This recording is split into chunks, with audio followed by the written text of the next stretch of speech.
Ce dont nous parle Attard, c'est essentiellement bien sûr un mouvement d'intériorisation vers soi-même, pour se comprendre soi-même, pour mieux se connaître soi-même, et que dans cette connaissance de soi, qu'à travers cette connaissance de soi, on puisse enfin arriver à connaître le divin. Ça pourrait sembler comme un repli, c'est-à-dire comme quelque chose qui est peut-être le contraire de l'ouverture à l'autre, mais ce n'est pas le cas, parce que c'est beaucoup plus subtil que cela. Pour pouvoir pénétrer en soi-même et se connaître soi-même, il faut polir le miroir du cœur. Et polir le miroir du cœur ne peut se faire que si on arrive à interagir avec les autres humains qui sont nos frères et nos sœurs, il ne faut pas l'oublier, pas que les frères.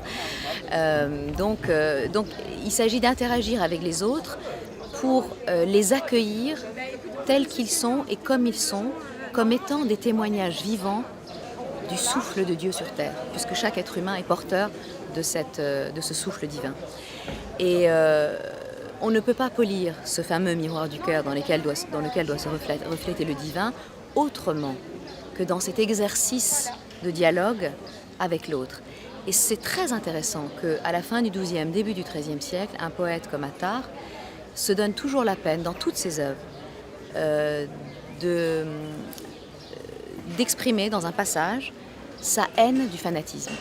C'est très très rare à cette époque-là et vraiment il en parle de manière extrêmement claire. Et d'ailleurs il célèbre tous les prophètes, toute la succession des prophètes bibliques et évidemment après le prophète de l'islam.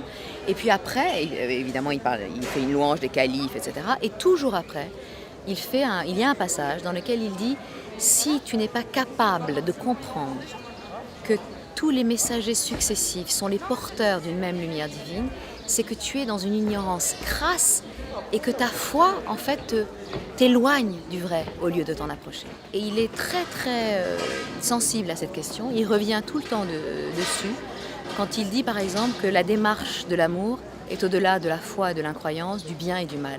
Ça ne veut pas dire qu'il faut mal agir, ça ne veut pas dire qu'il ne faut pas avoir la foi, mais ça veut dire que si on pense que parce qu'on est dans telle religion, alors on a accédé à la vérité, on n'a plus besoin de faire aucun effort, on est complètement à côté du sujet.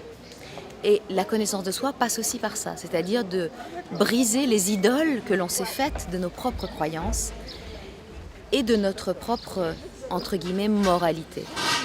Combien de personnages dans le Cantique des oiseaux les oiseaux sont des représentants de ceux qui croient être extrêmement purs, qui croient être des gens qui ont atteint la perfection spirituelle. À chaque fois, la Hugues leur explique que celui qui croit avoir atteint la perfection spirituelle, ça veut dire que précisément, il est très éloigné de la perfection spirituelle. Et comment, donc, arriver à briser ces illusions de notre propre grandeur dans le cheminement, c'est précisément en se confrontant à l'autre et en acceptant l'autre comme son maître en humanité.